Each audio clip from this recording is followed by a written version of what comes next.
glorifie ton Fils, que le Fils à son tour te glorifie. Au nom du Père et du Fils et du Saint-Esprit. Amen.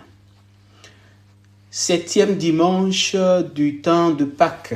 Frères et sœurs, entre l'Ascension et la Pentecôte, l'Église vit un moment très particulier. Jésus est monté vers le Père, mais l'Esprit Saint n'est pas encore descendu sur les disciples. C'est un temps d'attente, de silence, d'intériorité. Un temps fragile aussi. Les disciples pourraient se disperser, retourner à leurs anciennes habitudes, céder à la peur ou à l'incertitude. Et pourtant, l'Écriture nous dit « tous » d'un même cœur étaient assidus à la prière. Cette image est très belle, chers frères et sœurs. L'Église naît dans une chambre haute, dans la prière, dans la communion fraternelle, dans l'attente confiante de Dieu. Et peut-être que cette image rejoint profondément notre époque. Nous vivons souvent dans l'agitation, dans l'immédiateté, dans le bruit permanent. Nous voulons des réponses rapides, des résultats visibles. Or, la liturgie nous rappelle aujourd'hui que certaines œuvres de Dieu mûrissent dans le silence et dans la fidélité intérieure. La première lecture de ce dimanche est tirée du livre des Actes des Apôtres et nous montre les disciples réunis après l'ascension. Ils ne savent pas encore comment l'avenir va se déployer. Beaucoup de choses restent floues. Mais les disciples font une chose essentielle. Ils demeurent ensemble dans la prière. Cette attitude est déjà une profession de foi. Prier dans ce contexte signifie refuser le désespoir et refuser la dispersion. Les disciples auraient pu s'enfermer dans la peur, mais ils choisissent de rester unis dans la prière. La présence de Marie au milieu d'eux est également significative. Celle qui a accueilli l'Esprit lors de l'Annonciation accompagne maintenant la naissance de l'Église. Elle devient figure de l'attente croyante, une attente qui ne se replie pas sur elle-même, mais qui demeure ouverte à la promesse de Dieu.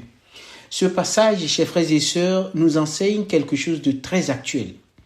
Les grandes transformations spirituelles ne commencent pas toujours dans l'agitation ou dans l'efficacité visible.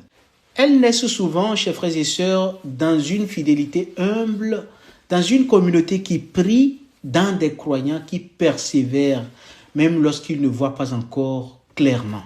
Pour nos vies aussi, chers frères et sœurs, il y a des périodes de transition, des moments d'incertitude, des décisions difficiles, fatigue intérieure, impression que Dieu tarde à agir.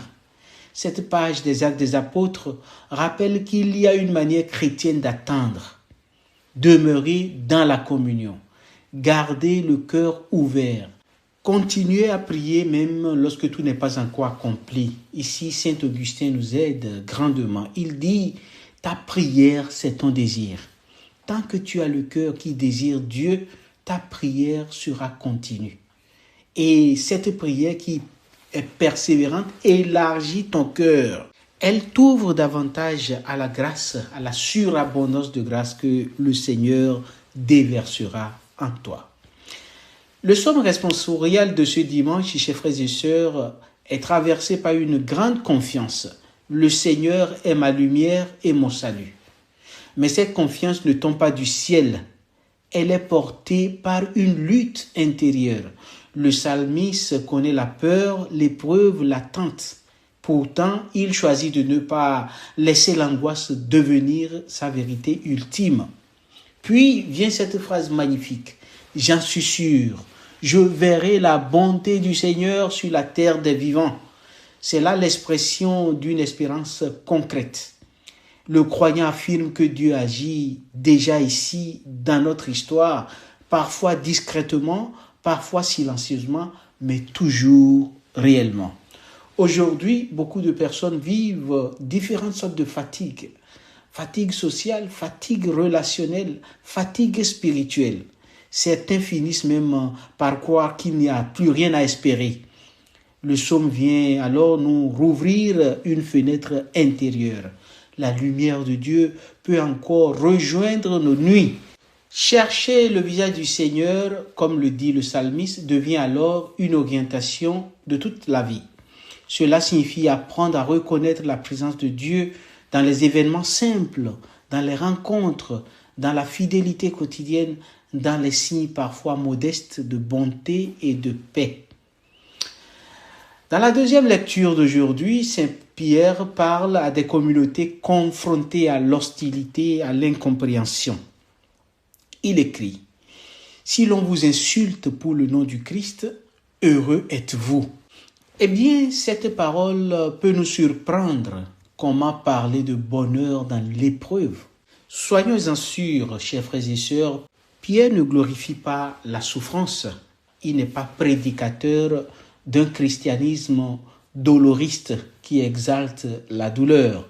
Il rappelle simplement qu'une vie fidèle à l'évangile rencontrera parfois des résistances.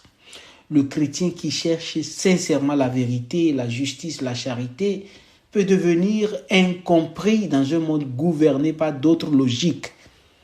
Aujourd'hui encore, il existe des formes de pression silencieuse, peur d'affirmer sa foi, relativisme ambiant, moquerie ou dérision de toutes sortes, marginalisation de certaines convictions chrétiennes. Beaucoup de croyants vivent une tension intérieure entre le désir d'être accepté et la fidélité au Christ. Saint Pierre invite alors à une foi humble mais courageuse. Il ne s'agit pas de provoquer les conflits ni de se croire supérieur aux autres. Il s'agit de ne pas avoir honte de l'Évangile. Jésus dit que quiconque aura honte de lui devant les hommes, il aura honte de lui aussi devant son Père et devant les anges. Et Pierre ajoute une parole magnifique. L'Esprit de gloire, l'Esprit de Dieu repose sur vous. Autrement dit, dans les moments où le croyant se sent fragile ou isolé, Dieu demeure présent. L'Esprit Saint soutient intérieurement ceux qui gardent la fidélité. L'évangile de ce dimanche nous fait entrer dans l'un des passages les plus profonds de l'évangile de Saint Jean, la grande prière sacerdotale de Jésus avant sa passion. Jésus lève les yeux vers le Père et prie. Ce moment est bouleversant parce qu'il survient lorsque la croix est proche. Et pourtant, Jésus ne parle pas avec désespoir. Il parle dans une confiance totale.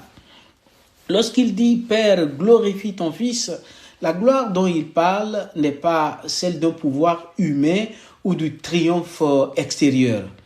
Dans l'évangile de Jean, la gloire de Jésus se révèle dans l'amour donné jusqu'au bout.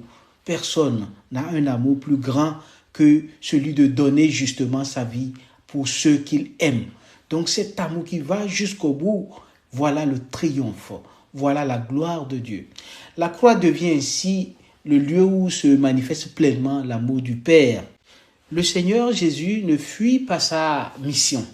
Il s'abandonne avec confiance au Père, puis il prie pour ses disciples. Il sait qu'ils seront confrontés à des épreuves, à des divisions, à la fatigue, et il les confie au Père. Cette prière rejoint aussi notre vie aujourd'hui. Nous oublions parfois cette vérité immense. Le Christ prie pour nous. Assis à la droite du Père, il intercède pour nous. Même dans nos moments de faiblesse, nous demeurons portés par son intercession. Et cela change profondément notre manière de vivre les combats spirituels. Nous ne luttons pas seuls. Notre foi repose sur une relation vivante avec le Christ qui continue d'intercéder pour son peuple. Frères et sœurs bien-aimés, ce 7e dimanche de Pâques nous apprend à habiter le temps d'attente avec foi. Les disciples prient ensemble dans l'espérance. Le psaume nous invite à chercher le visage du Seigneur. Saint Pierre nous encourage à demeurer courageux dans l'épreuve et Jésus lui-même prie pour les siens avant sa passion. Entre l'Ascension et la Pentecôte, l'Église apprend à attendre l'Esprit Saint avec un cœur ouvert. Et peut-être est-ce aussi notre appel aujourd'hui. Retrouver le silence intérieur, approfondir la prière, demeurer unis et croire que Dieu agit encore même lorsque tout semble inachevé. Prions. Seigneur Jésus, toi qui as prié pour tes disciples avant de retourner vers le Père, apprends-nous à demeurer fidèles dans l'attente, patients dans l'épreuve, unis dans la prière. Quand notre foi devient fragile, soutiens-nous. Quand le découragement nous atteint, relève-nous. Quand le monde nous disperse, rappelle-nous dans ton amour. Fais grandir en nous le désir de ton Esprit Saint, afin que notre vie devienne un témoignage d'espérance et de paix. Toi qui vis et règnes avec le Père et le Saint-Esprit pour les siècles des siècles. Amen. Dans l'attente de la fête de Pentecôte, que la bénédiction du Dieu Tout-Puissant descende sur vous et demeure toujours avec vous, au nom du Père et du Fils et du Saint-Esprit. Amen. À dimanche prochain par la grâce de Dieu.